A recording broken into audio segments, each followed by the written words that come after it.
안녕하세요. DC백 터보 119강 시작하도록 하겠습니다.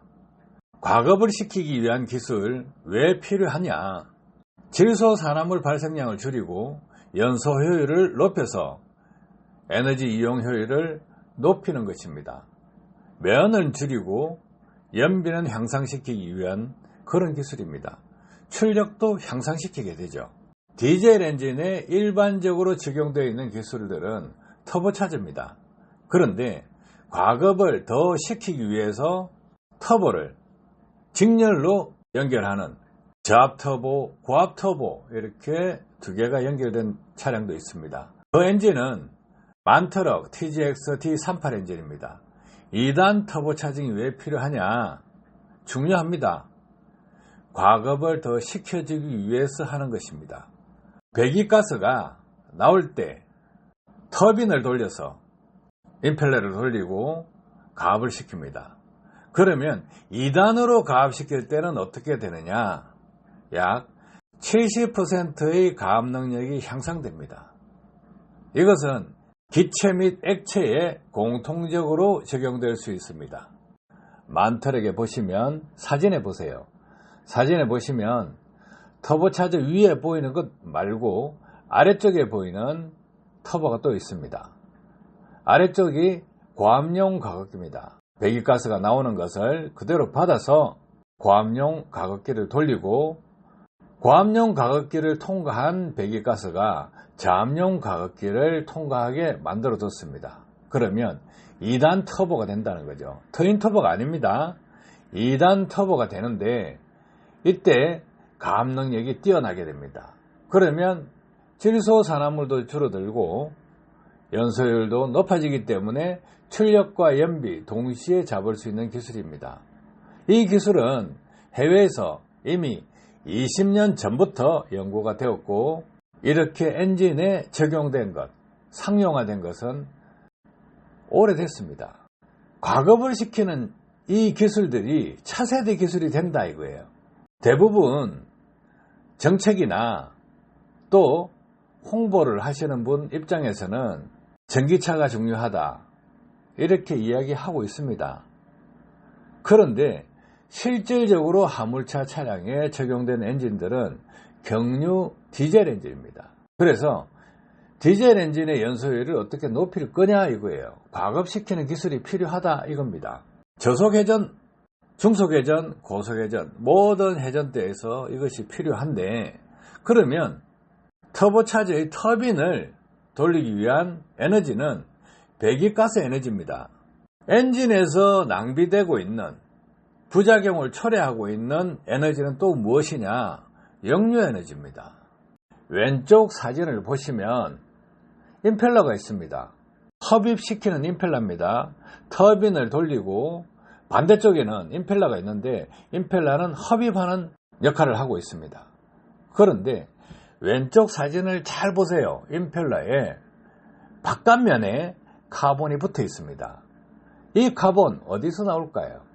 이지아를 통해서 흡기관에 함유되는 것은 터보차저 출구 쪽에 연결이 되기 때문에 임펠러 쪽에 카본이 붙어 있을 이유가 없습니다. 이 카본은 역류로 인해서 붙는 것입니다. 임펠러 바깥면을 보면 카본이 많이 붙어 있죠. 카본이 많이 붙어 있다. 이것은 무엇이냐면 엔진의 압축 시작 행정 또 오버랩 타이밍에서 발생하는 역류로 인해서 이렇게 터보 입구까지 놓아버립니다. 그러면 이렇게 나오는 힘, 에너지를 다시 가압시키는 에너지로 활용한다 하면 더 좋은 결과를 가져오게 됩니다. 낭비되는 에너지를 활용하는 것입니다. 다단 터보에서 고압과 저압의 압력은 이상적인 방법은 무엇이냐 하면 같은 것입니다. 압력을 같이 한다예요. 그런데 실제 주행 조건에서는 운전자가 악셀레이팅을 할 때 가속 감속을 하게 됩니다. 부하 변동이 일어나게 돼요. 그러면 저압 터보의 압력을 높이는 것이 더 현실적이라는 것입니다. 성능이 더 올라갑니다. 그래서 이 저압 터보차저에 더 과급시킬 수 있는 기술, 이 부분이 차세대 기술입니다. 내연기관 분명히 적용되어야 하는 기술입니다. 저압용 과급기에 압력을 증가시킨다? 어떤 에너지로 시킬 거냐? DC100 터보는 역류 에너지를 활용해서 과급을 시키는 것입니다. 2단 과급 시스템을 성능업 시킬 수 있는 것입니다.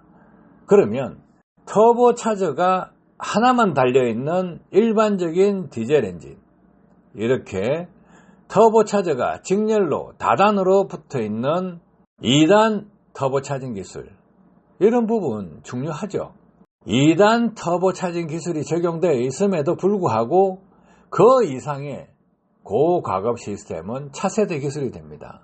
에너지원은 역류 에너지를 활용해서 과급을 시킵니다. 그래서 차세대 기술이 될 수밖에 없는 것입니다. 자, 2019년도 대한민국 해양대학교 교수진이 연구를 한 논문도 있고 2005년 내외에서 지금부터 약 20년 전부터 연구한 해외 자료들도 있습니다.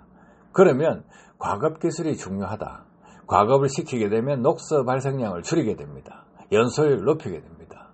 그래서 좋은 결과를 만들어내려고 그러면 저속회전이든 고속회전이든 발생하고 있는 역류 에너지를 활용하는 것이 이상적인 것입니다. DC100 터보는 이런 부분까지 반영해서 설계를 합니다. 자, 터보차저 엔진, 터보차저가 하나가 장착되어 있다. 아니면 직렬로 2개가 장착되어 있다. 그런데 생각을 한번 해보세요. 자연흡기 엔진도 있습니다. 터보차저가 장착되어 있는 엔진도 있지만 터보차저가 장착되어 있지 않은 엔진들도 있다예요. 그러면 그런 엔진들은 어떻게 과급시킬 거냐예요. 밀러 사이클 엔진에서 오버랩 타이밍이 있습니다. 압축 시장 행정에서 역류도 생깁니다. 이런 에너지들을 모아서 흡입 공기를 과급시킨다. 고과급을 시킨다 하면 엔진 성능이 올라갑니다. 역류 에너지를 활용하면 파동이 생기기 때문에 이 파동 에너지를 이용해서 엔진 내부에 엉착되고 있는 카본 슬러지도 완화시킬 수가 있습니다. 이 터빈을 어떻게 하면 더 빠르게 회전할 수 있게 만들 수 있느냐, 그 부분은 배기 쪽에 배합이 적게 걸리게 하면 됩니다. 그런데 배합이 적게 걸리게 하려고 그러면 DPF 떼버리면 됩니다. 그런데 환경 때문에 DPF를 뗄 수가 없죠. 소음기 떼버리면 됩니다. 그런데 소음공해 때문에 뗄 수는 없어요. 어떻게 해야 될까요? 터보차저 배기가스 출구 그 부분에 압력을 줄여주고 DPF 내부의 압력은 높여줘야 된다. 그런 기술 필요하다는 거예요. 그런 기술을 구현시킨 것이 DC100 터보입니다. 아시겠죠? 도움 되셨길 바랍니다. 감사합니다.